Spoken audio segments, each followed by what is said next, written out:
ni Renz Abando ang former NBA player ng Gigel si Andre Robertson mga idol. Napatake over. Panibagong starting five ng Strong Group PH kalaban na ang Qatar. Kasama na nila ang Gilas naturalized player si Angelo Kuhame. Dagdag pwersa bago makalaban ang malakas na kupunan ng Bahrain. Playing off the bench, sila Renz Abando natambaran ng double digit ang Qatar 21-9 end of first quarter. First basket na rin sa Abando in transition dito sa second frame reverse layup. Meron ding big rebound sila Kai at napaniti sa kanya ang ex-NBA player Andre Robertson. Di naman ganon kalaki yung naging impact nila Kai dahil mga imports ang nagbuhat halos sa SGA. Low-scoring game 34-25 at the half. Nahihirapan din na natin mga pambato dahil medyo may kalarihan ang lineup nitong Qatar. At ilan sa mga players nila ay hindi natural-born citizen. Inahantay pa ng SGA na makapaglaro na si Kiefer Ravena. Daming batang players ng Qatar na etong naka one-on-one ni Ange Kouame. Hindi pa gaanong matured ang katawan pero nakikipagsabayan na.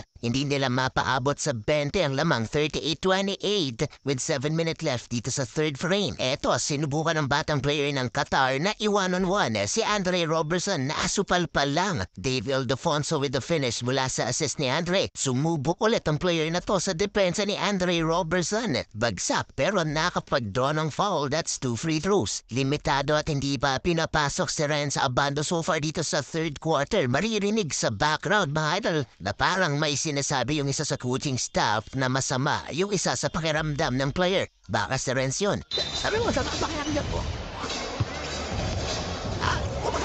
Umabot na 19 points sa lamang ng Strong Group Athletics 49-30 pero nagpakawala naman ng back-to-back three-pointer yung point guard ng Qatar. Same spot to cut the lead into 13, 52-39. Fourth quarter, simula na ng pag-take over ng former OKC star mga idol. Pumuposte sa ilalim, nakapag-steal pa at pumakita ng slam dunk. Kaya pang pumalag sa NBA ito pero mas pinili na lamang niyang magdaro overseas. Huling NBA appearance niya ay noong 2021 sa Brooklyn Nets at nakapaglaro pa siya sa G-League for Oklahoma City Blue noong 2023. Pinasok ang mga local players off the bench GU2 mga idol kinuhuyog sa ilalim ng mga kalaban.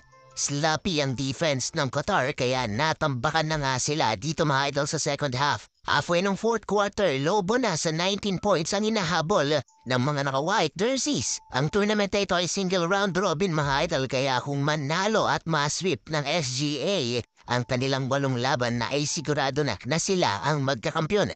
Down the stretch hindi na ipinasok pa si Renz Abando mga idol at kinontrol na lang ng second unit ang laban especially dito sa mga local players natin. 3-0 na ang kartada ng Strong Group Athletics sa Jones Cup. Bali nung una po is nag-try po ako na